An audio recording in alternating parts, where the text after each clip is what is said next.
Hey guys, Glass Eater here. I got an awesome figure for review today. From Four Horsemen's Mythic Legion series, we have Vorgus Vermilius, the Blood Armor. On the back of the package, we have some lore about the universe of the Mythic Legions, along with some pictures of other figures. And on the side, we have some lore on the figure itself, with a picture of the Cursed Blood Armor on it. So let's get them out. One thing to notice is Four Horsemen's collector-friendly packaging. Easy to remove or put back together. It's just a nice touch for collectors. Here we have Vorgus Vermilius, the Blood Armor, a cursed set of armor created by the sacrifice of 100 men. It provides near invincibility and immense power, but slowly consumes the life force of whoever wears it. The original owner, brutal Night Lord Edgar, had been consumed by the enchantment, and now the cursed armor roams victim to victim, consuming all who wears it. So let's check out some detail. The Blood Armor has insane detail in the sculpt and paint job. The sculpt gets very detailed with the shapes of the helmet. And you can see the bright red fresh blood splatters, a very cool detail and gives the armor a gruesome texture. The chest has even more detail in the sculpt with rivets and patterns in the armor. The blood texture looks polished on the chest while caked on into the collar of the armor. The arms have sculpted layers of armor plates over each other, with that brighter fresh blood highlighting the edges. Tiny details in the sculpt really makes the figure, and the use of multiple shades of reds really gives the figure a unique appearance. The back is not very detailed, but we will be covering up this area with accessories later in the video. The hands, just like the rest of the armor, have a great sculpt. The tips of the hand are covered with that fresh blood and more of that caked on blood look. The skirt of the armor has very nice detail in the sculpt, and it wouldn't be blood armor without more of that caked on blood effect. The side of the skirt continues with more plates of blood coated armor. The blood gives it a nice shine. And finally, the feet. The armor here is very nicely detailed, and the sculpt has layers of armor plated over each other. The knee guards and boots having a highlight of brighter, fresher blood is a very nice touch. So let's see what articulation we get. We have a ball jointed head, horns that rotate, a shoulder joint that can't go as high due to the sculpt, but rotates all the way, a joint at the elbow,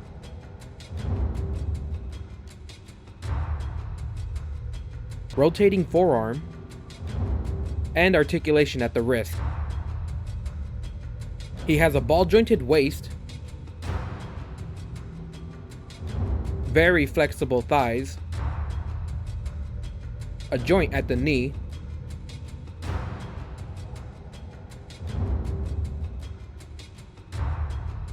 and finally ball jointed feet.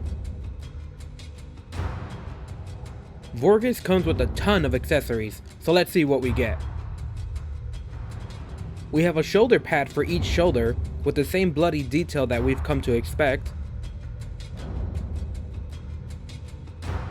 Putting them on is as easy as snapping on the pegs into its socket on the back.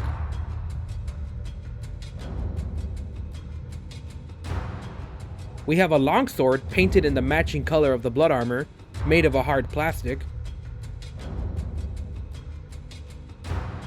A soft rubbery-like belt with a little section to store your sword.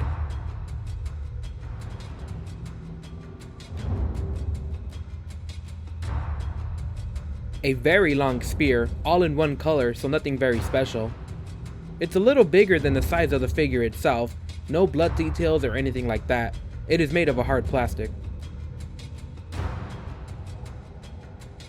A black cloth cape with holes in it to secure it to the shoulder pads. And finally, a large battle axe with interchangeable pieces so that you can customize it the way you think it looks best. It's painted in matching blood colors and made of a hard plastic.